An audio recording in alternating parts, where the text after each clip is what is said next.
तो आज हम बात करेंगे प्रैक्टिकल ऑर्गेनिक केमिस्ट्री और साल्ट एनालिसिस के जे 2024 की सारी प्रोवाइड के बारे में। हर साल आपको इससे एक दो क्वेश्चन दिखे जाएंगे और ये बहुत इंपॉर्टेंट आपका टॉपिक होता है। सबसे पहले आपको दिया हुआ है Br2 वाटर टेस्ट। तो Br2 वाटर टेस्ट दोस्तों आप अनसैचुरेशन के लिए करते हैं, अल्काइन या फिर अल्कीन के साथ आप करते हैं तो जो आपका Br का रेड ऑरेंज कलर होता है आपका डिसअपियर हो जाता है। सर एक अमोनियम नाइट्रेट टेस्ट दोस्तों आप एल्कोहलिक ग्रुप के लिए करते हैं और इसमें आपका रेड कलर आ जाता है।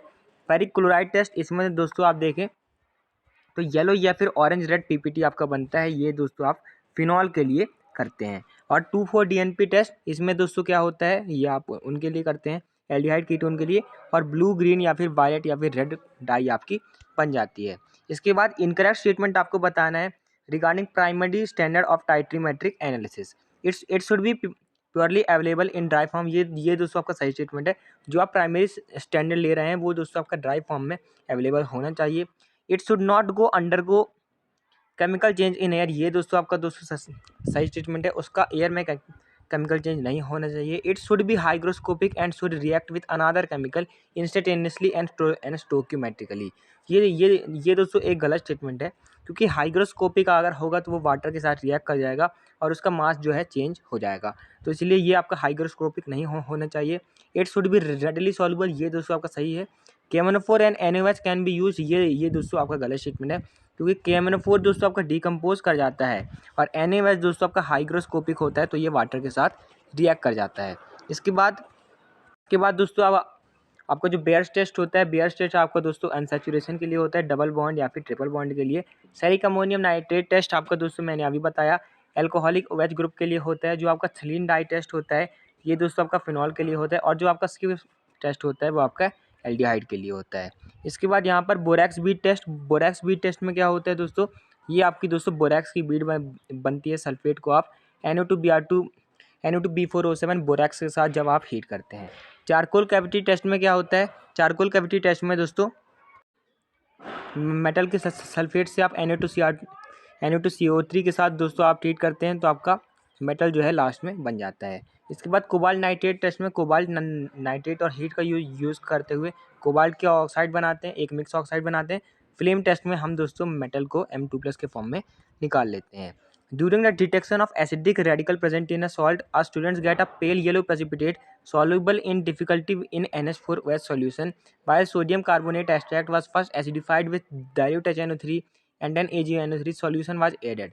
This indicates presence of। तो दोस्तों अगर दोस्तों आपको दिख रहा है पेल येलो precipitate है और वो दोस्तों आपका NH4OH में दोस्तों डिफिकल्टी से आपका वो हो रहा है, तो ये दोस्तों आपका दोस्तों Br- की निशानी है। क्योंकि आप देखें तो दोस्तों जो आपका पेल Br प्रेसिपिटेट होता है वो दोस्तों आपका AgBr में मिलता है, और यहाँ पर AgNO3 का भी यूज़ किया गया है, तो यहाँ पर AgBr आपका बना होगा तब आपको पेल येलो प्रेसिपिटेट मिलेगा।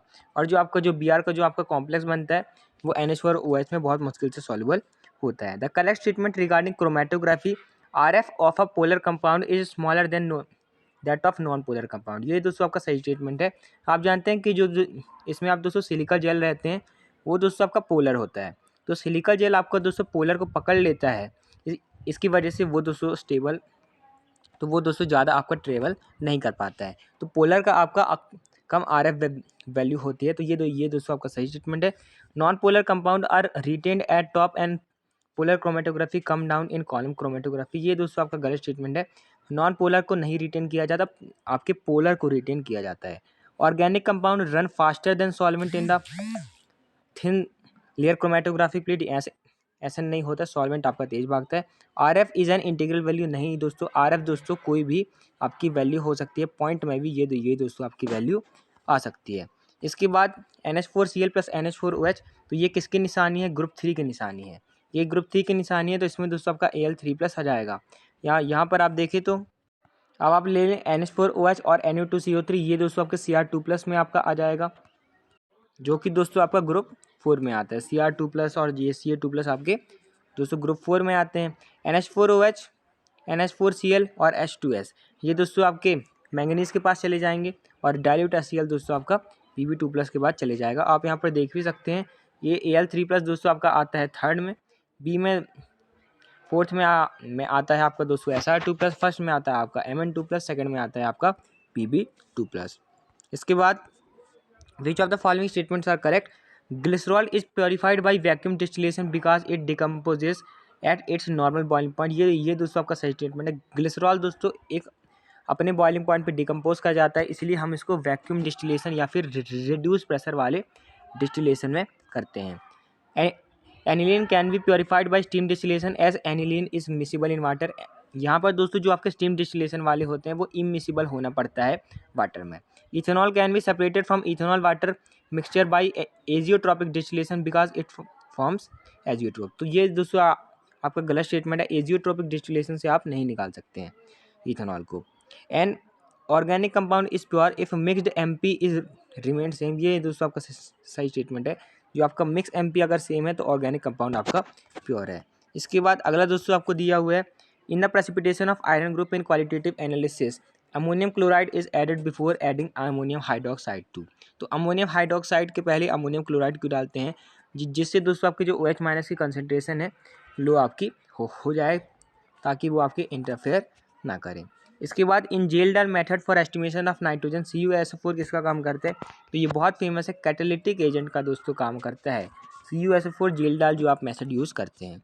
इसके बाद potassium hydrogen phthalate is the primary standard for standardization of sodium hydroxide solution. तो ये दोस्तों आपका सही स्टेटमेंट है। पोटेशियम हाइड्रोजन थैलेट जो है तो आपका प्राइमरी स्टैंडर्ड के लिए यूज़ करते हैं जब हम NaOH का स्टैंडर्डाइजेशन करते हैं। In this titration phenolphthalein can be use as indicator. ये दोस्तों आपका सही ट्रीटमेंट है, क्योंकि फेनोल्फथालीन दोस्तों आपका बेसिक मीडियम में पिंक कलर दे देता है, तो हम उसका इंडिकेटर की तरह यूज़ कर सकते हैं। इसके बाद the fragrance of flowers is due to the presence of some steam volatile organic compounds called essential oils. तो जो आपके फ्रेग्रेंस ऑफ फ्लावर होते हैं किसकी वजह से होते हैं? स्टीम वॉलेटाइल ऑर्गेनिक कंपाउंड जिनको हम एसेंशियल ऑयल कहते हैं उनकी वजह से होती है। These are generally insoluble in water at room temperature but are miscible with water vapor in vapor phase. A suitable method for extraction of these oils from the flowers. तो दोस्तों अगर कोई चीज़ दोस्तों आपकी वाटर में इनसॉल्युबल है, water में वो इनसॉल्युबल है लेकिन वाटर वेपर में वो दोस्तों आपके मिसिबल है, सॉल्युबल है, तो यहाँ पर आप देखें तो आप किसका यूज़ करते हैं?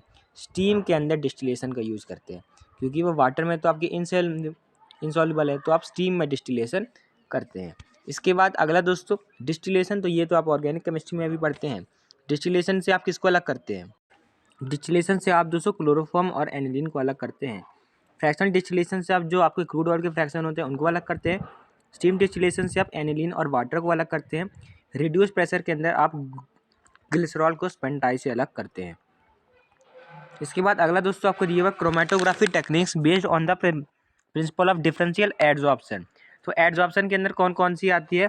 कॉलम क्रोमेटोग्राफी आती है और थिन लेयर क्रोमेटोग्राफी आती है। पेपर क्रोमेटोग्राफी किस में आती है? पार्टीशन क्रोमेटोग्राफी में आती है। इसके बाद अगला दोस्तों and chromyl chloride test for confirmation of Cl of yellow solution is obtain acidification of solution and addition of amyl alcohol and 10% H2O2 turns organic layer blue indicating formation of chromium pentoxide oxidation state of chromium in that is. तो chromium pentoxide आपका बन रहा है, तो CO5 इसको तो आप जानते ही होंगे। ये दोस्तों आपका एक बटरफ्लाई स्ट्रक्चर होता है, ऐसे दोस्तों ये आपका बटरफ्लाई स्ट्रक्चर होता है। तो O पे यहाँ पे माइनस जाएगा, यहाँ माइनस जाएगा, यहाँ पे माइनस जाएगा और यहाँ पे माइनस जाएगा, क्योंकि O आपका ज़्यादा इलेक्ट्रोनेगेटिव है, और यहाँ पे आपका 2 माइनस चले जाएगा। तो यहाँ पर +6 का आपको ऑक्सीडेशन स्टेट दिख जाता है। इसके बाद appearance of blood red colour on treatment of the sodium fusion extract of an organic compound with FeSO4 in the presence of concentrated H2SO4 indicated the presence of elements। तो अगर दोस्तों आपका blood red आपका colour आ जा रहा है तो मतलब क्या बना होगा? FeSCN होल थाइज बना होगा, तो यहाँ पर N भी है, S भी है। इसके बाद अगला दोस्तों आपको दिया हुआ the techniques use for purification of steam volatile water immiscible substance. तो स्टीम वॉलेटाइल है लेकिन वाटर पे इमिसिबल है, तो हम स्टीम डिस्टिलेशन का यूज़ करते हैं। इसके बाद यहाँ पर दोस्तों आखिरी question, which of the following can give positive iodoform test when treated with aqueous केवस सॉल्यूशन। तो पॉजिटिव आइडोफॉर्म टेस्ट आपका कौन दे सकता है? यहाँ पर आप देखें तो ये जो है दोस्तों आपका पॉजिटिव आइडोफॉर्म टेस्ट दे सकता है, क्योंकि यहाँ पर दोस्तों क्या होगा ना, यहाँ पर दोस्तों ये दोस्तों ऐसे बना लेगा एक्वस के OH के साथ, यहाँ पर दोस्तों ये OH और OH दोस्तों आपका बना लेगा। तो अब दोस्तों यहाँ पर ये इसकी मैं रिएक्शन करवाऊंगा, तो अब दोस्तों यहाँ पे H2O आपका निकल जाएगा, क्योंकि आप दोस्तों हीट हीटिंग भी करेंगे तो यहाँ पर CH3 CH2 डबल बॉन्ड वो आपका बनेगा। यहाँ पर आप देख लीजिए, यहाँ पर आप देखें तो एक्स के OH के साथ दोस्तों ये आपका OH लग जाएगा। और इसके बाद दोस्तों यहाँ से H2O निकलेगा। तो H2O निकलने के बाद यहाँ पर दोस्तों आपका डबल बॉन्ड आपका आ जाएगा। यहाँ से आप H और OH निकाल सकते हैं। और यहाँ पर आप देखें तो यहाँ पर अब आपको एक्टिव CH3 ग्रुप मिल गया। तो ये दोस्तों आपका येलो प्रेसिपिटेट दे देगा खुद को ऑक्सीडाइज करके। तो अगर आपको वीडियो अच्छा लगा तो आप चैनल को सब्सक्राइब कर सकते हैं। और जेईई के केमिस्ट्री के PY को आप डिस्क्रिप्शन से देख सकते हैं, फिजिक्स के या डिस्क्रिप्शन से देख सकते हैं। Thanks for watching, keep learning.